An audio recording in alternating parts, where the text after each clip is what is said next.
Two baby Bigfoot is not what I expected to find at the age of 72. I took them in, thinking I was doing something kind, but nothing could have prepared me when its entire family surrounded our house. But what came through those walls that night is...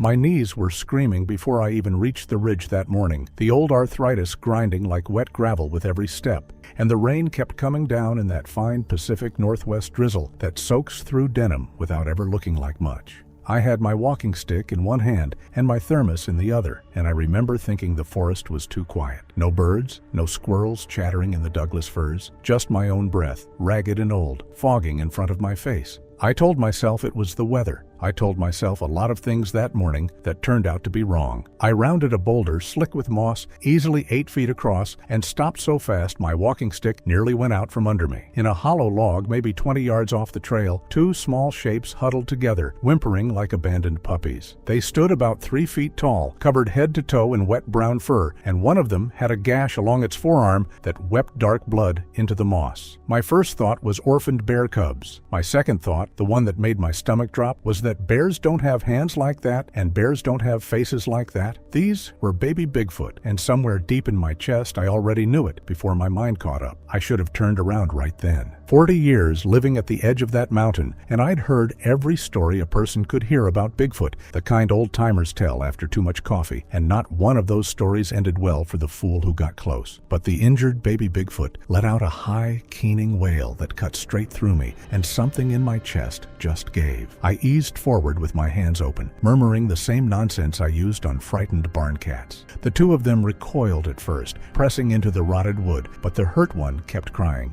and eventually I had my emergency blanket around them both, and they went still and quiet in my arms like the fight had drained clean out of them. I carried them down the mountain, one under each arm, my bad knee screaming with every downhill step, rain running off my hood and down my collar. Halfway to the truck, I felt it. That prickling on the back of my neck that every person who has spent real time in the woods learns to trust. I looked upslope through the dripping cedars and caught a shape, dark and enormous, moving between the trunks 100 yards off, gone before I could be sure I'd seen it. Old woman's imagination, I told myself, and kept walking, though I walked faster than my knees wanted to allow. I know now it wasn't imagination at all. It was the first look Bigfoot ever got of me. I loaded the babies into the bench seat of my pickup, wrapped tight, still whimpering low in their throats, and I checked the rearview mirror before I pulled onto the gravel road. Nothing there. Just wet trees and the gray wall of the ridge behind me. But as I turned onto the county road, I watched a branch shudder at the tree line where there was no wind to shake it, and somewhere in those woods,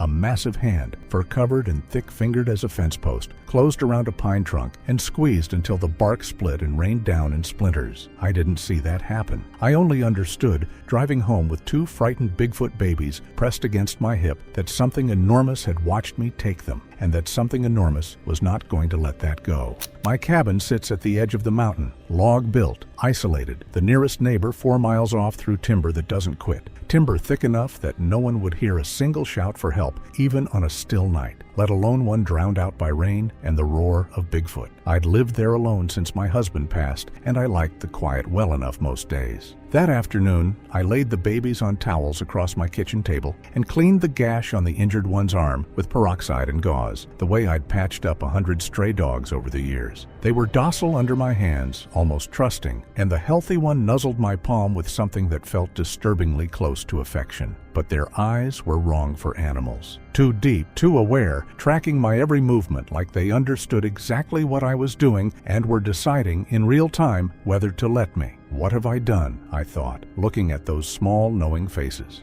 These are not apes. I had brought something into my house that the forest wanted back, and the forest, I would soon learn, was not in the habit of asking twice. The roar came an hour later, a single thunderous blast that shook the window panes in their frames and rattled the plates in my cupboard. I froze at the sink with a dish towel still in my hand. Both baby Bigfoot perked up on the table, ears pricked, and the healthy one let out an excited little squeal, like a child hearing its mother's car pull into the drive. I crept to the front window and eased the blinds apart with 2 fingers, and what I saw out there took the strength clean out of my legs. A 9-foot female emerged from the tree line, her fur matted with rain, old scars crossing her torso in pale ridges, and her eyes, a deep and ancient yellow, fixed on my cabin like she could see straight through the log walls to the babies inside. I would come to think of her as the matriarch because there was no other word for the way the rest of them arranged themselves around her. Behind her came an 8.5-foot male, broader through the shoulders than any grizzly I'd ever seen, blind in one eye, the socket clouded and pale. 3 more males fanned out behind him, moving without a sound despite their size, which is a thing about Bigfoot that nobody tells you until you've lived it. Something that big should not be able to move that quietly. The matriarch reared up and pounded her chest, 3 heavy blows that I felt in the floorboards under my feet.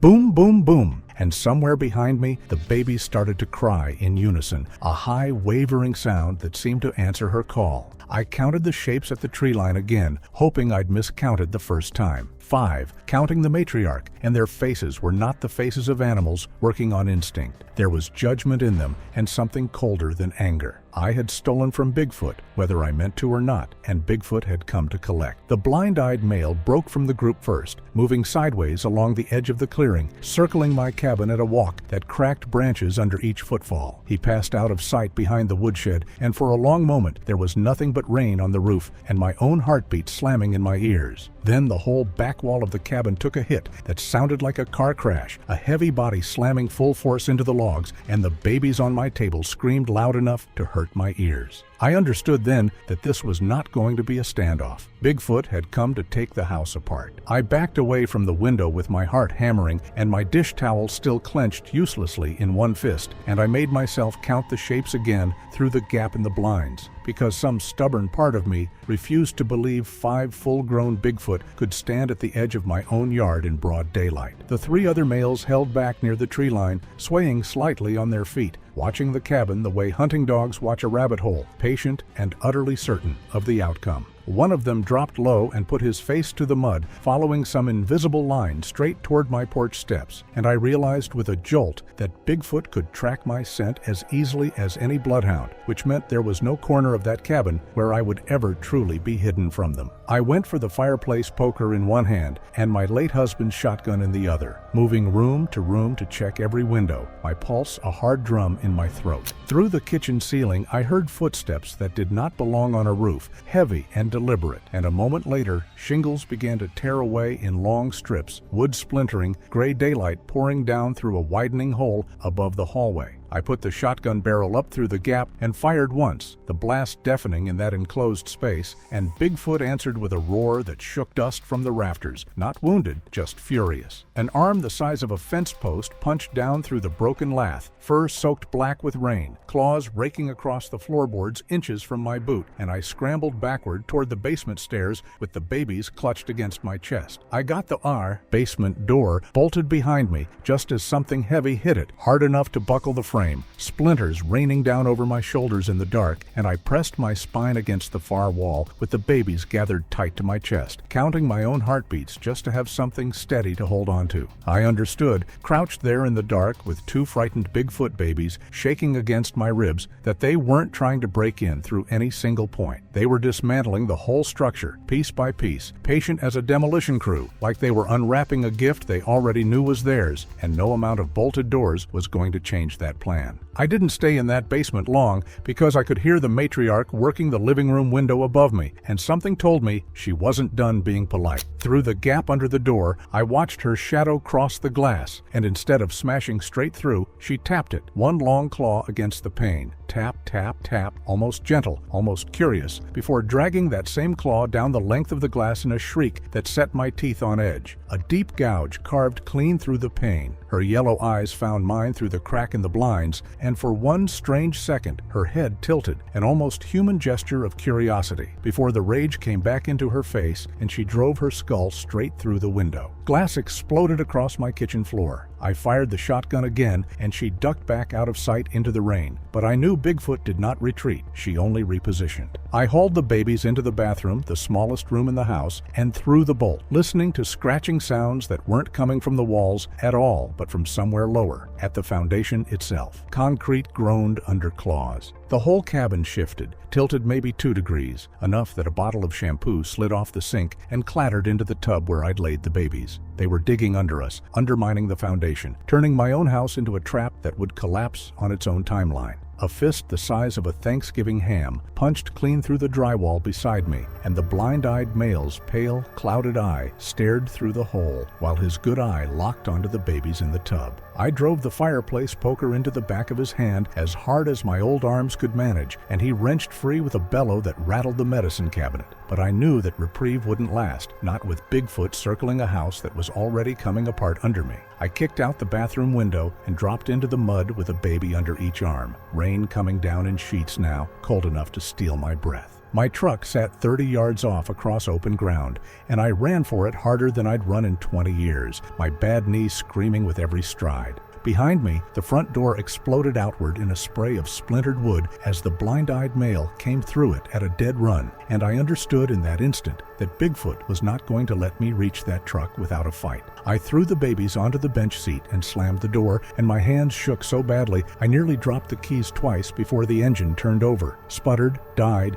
and finally caught on the 3rd try. I threw it into reverse, tires spinning uselessly in the mud, the truck fishtailing sideways, and 2 more males broke from the tree line and landed on the bed with a crash that bottomed out the suspension, their claws screeching across the roof of the cab like fingernails on slate. Bigfoot was on top of my truck, and I could feel every pound of that weight through the steering wheel, and I understood they would peel that cab open like a tin can if I gave them 1 more second to work. One of the males on the bed leaned forward and drove a fist straight through the rear window, glass spraying across the babies where they crouched on the bench seat, and I felt his fingers close around the headrest, not 6 inches from my shoulder, close enough that I could smell wet fur and something like rotten pine sap rolling off him in waves. I swung the wheel hard right and then hard left, fighting the fishtail, praying the mud would hold the tires long enough to shake him loose, and for 1 endless second, the whole cab tipped up on 2 wheels before slamming back down with a jolt that cracked my teeth together. Bigfoot did not let go easily.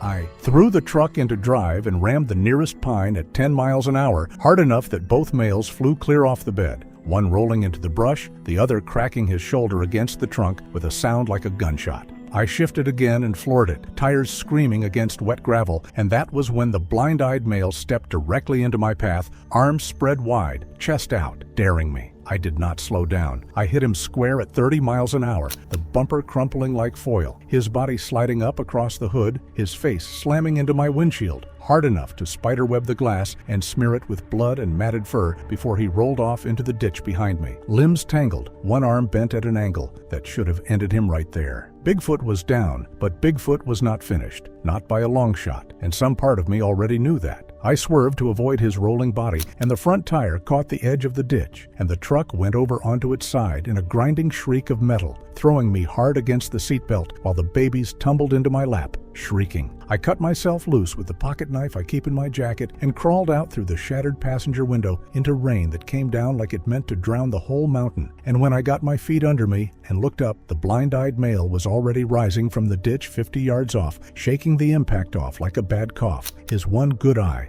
locked dead on me. My truck was finished. The ranger station was 3 miles off through open, exposed ground, and I understood with a cold certainty that Bigfoot would run me down before I made it a quarter of that distance. The only cover left was the cabin, half wrecked as it was, so I turned and crawled back toward it, through the mud with the babies dragging against my chest, and up on the roofline the matriarch crouched in the downpour, silent, dripping, her yellow eyes tracking my every inch of progress. Inside, the cabin was a total blackout, my flashlight dead in my pocket, and I felt my way along walls slick with rainwater, the babies whimpering against my collarbone. Somewhere down the hallway, I heard breathing that was not mine, low and wet and guttural, close enough that I pressed my spine flat against the wall and held my own breath. An arm punched through the drywall inches from my temple, claws hooking deep into the studs, and I dropped low and scrambled under the dining table just as a second male crashed down through the collapsed ceiling above, landing square on the tabletop and crushing it flat, splinters raining across my back. I rolled clear and kicked out at his shin with everything I had left, and he roared but didn't go down, swiping blind through the dark until I ducked beneath his swinging arm and slid between his legs into the kitchen. Bigfoot could see in that dark. I could not, and that difference was going to get me killed if I didn't find an edge fast. I pressed myself into the gap behind the refrigerator, babies clamped tight against my ribs, and listened to that same male stalk the length of the kitchen with slow, deliberate steps. His breathing wet and heavy, close enough now that I could feel warm air pushing against the back of my neck each time he exhaled.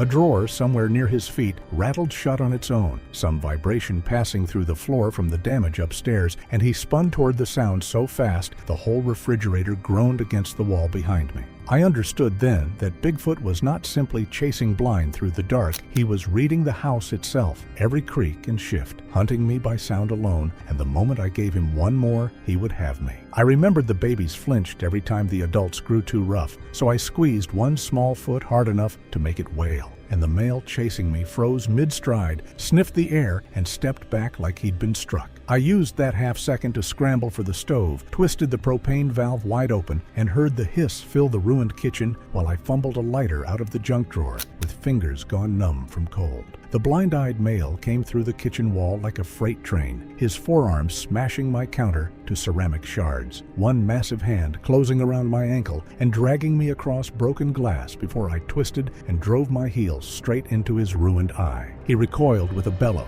and let go, and I rolled clear, sparked the lighter, and the propane cloud went up with a whoomph that turned the whole kitchen into a fireball. Bigfoot scattered in every direction, fur singeing, the blind-eyed male slapping at his own smoking chest as he stumbled backward out of the flames. I used that flash of light and confusion to run for the living room, but the floor gave way beneath me without warning, rotted boards splintering, my leg plunging through to the thigh, the babies spilling from my arms and skittering across what planks remained. The matriarch's face filled the shattered window frame above me, and her clawed hand shot through and closed around my trapped leg, squeezing until I felt something give with a sick, grinding crack. She was going to pull me straight through the floor and tear me in half doing it. Bigfoot patient as stone even now, and I grabbed a length of pipe from the wreckage and drove it into her wrist as hard as I could manage. She shrieked and released me, and I dragged my ruined leg free. Blood soaking through my jeans, scooped up the babies, and the weakened floor gave out entirely beneath us, dropping all three of us into the basement below.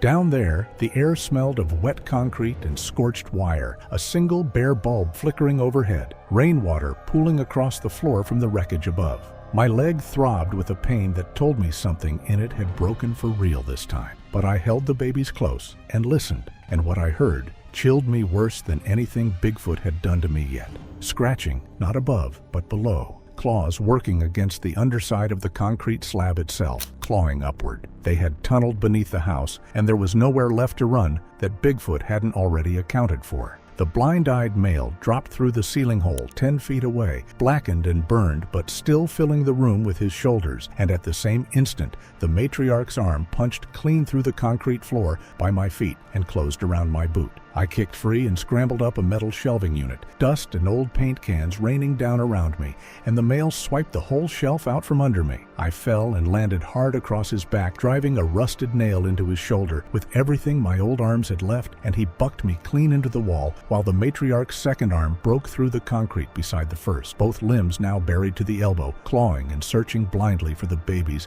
I'd hidden behind a stack of paint cans. I saw the fuse box on the far wall and understood, in the way you understand things only when your life depends on it, exactly what I had to do. I ripped the main breaker, killing every light in the house, sparks spitting from the exposed wiring where the storm had already chewed through the insulation, and I wrapped a dry rag around the live wires and jammed them straight into the puddle where the matriarch's arms were still reaching. 240 volts tore through the standing water, and Bigfoot screamed like nothing I had ever heard in my life, her arms spasming and wrenching back through the hole, the blind-eyed male shuddering where he stood, stunned, rigid by the current running through the wet floor beneath his feet. The blind-eyed male staggered where he stood, one hand braced against the wall to keep himself upright, and for a moment his good eye rolled toward me with something almost like confusion, like he could not quite believe a woman my age had done that to him. It didn't last. I watched his knees firm up under him and his fingers curl again, and I knew whatever window I'd bought myself with that jolt of current was closing fast, because Bigfoot recovered from pain far quicker than any creature had a right to. I didn't wait to see see if either of them recovered fully. I grabbed the babies, climbed the fallen shelving like a ladder, and hauled myself back up into what was left of the living room, my broken legs screaming with every movement. I crawled toward the shattered front opening through mud and rain that showed no sign of easing, and when I reached the threshold, I saw the last two males waiting out in the yard, pacing in a slow, deliberate circle. They weren't charging, they were herding, driving me back inside the way a sheepdog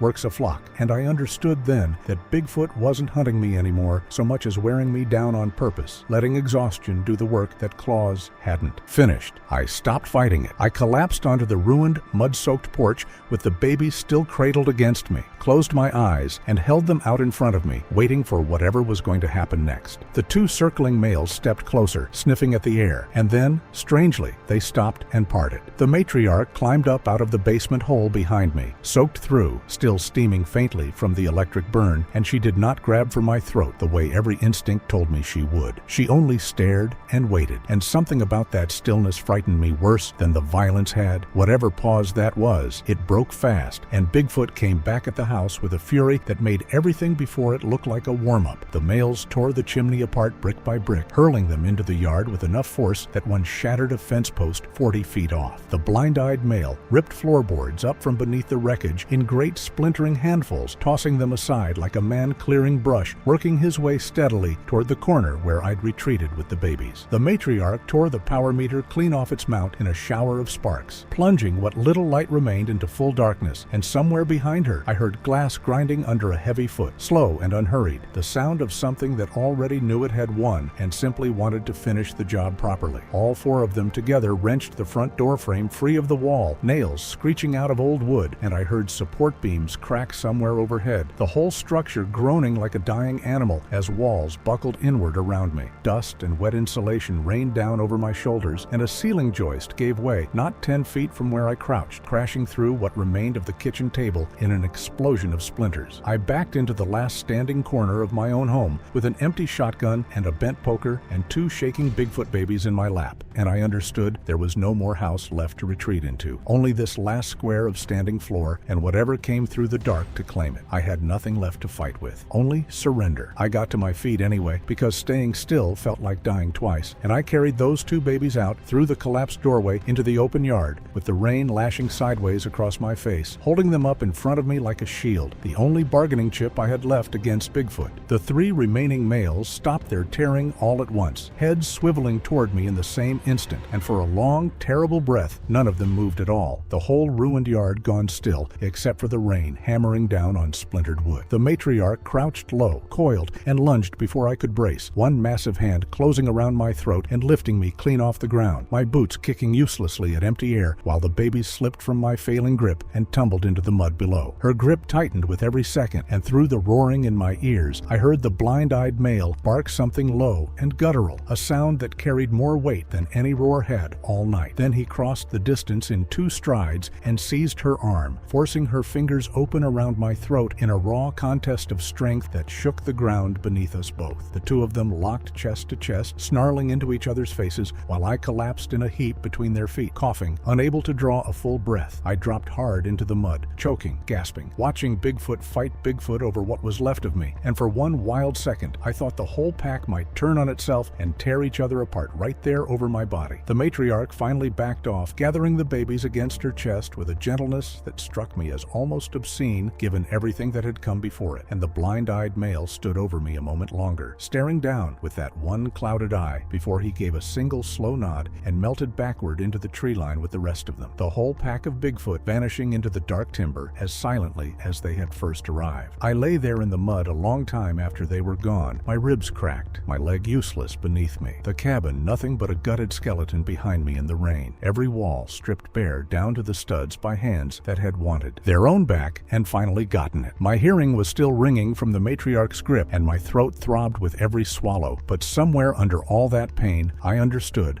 I was alive, and that Bigfoot had chosen in the end to leave me that way. I crawled to my overturned truck, hauled myself through the broken window inch by agonizing inch, and by some mercy, the engine caught on the first try, sputtering to life under a hood already crumpled from the impact hours before. I drove away from that mountain as fast as the wrecked frame would carry me, headlights cutting a thin, useless beam through the downpour. And in the rearview mirror, I watched a dark shape move once more between the trees, always following, always watching, until the road finally bent away from the ridge and the forest, and Bigfoot with it let me go.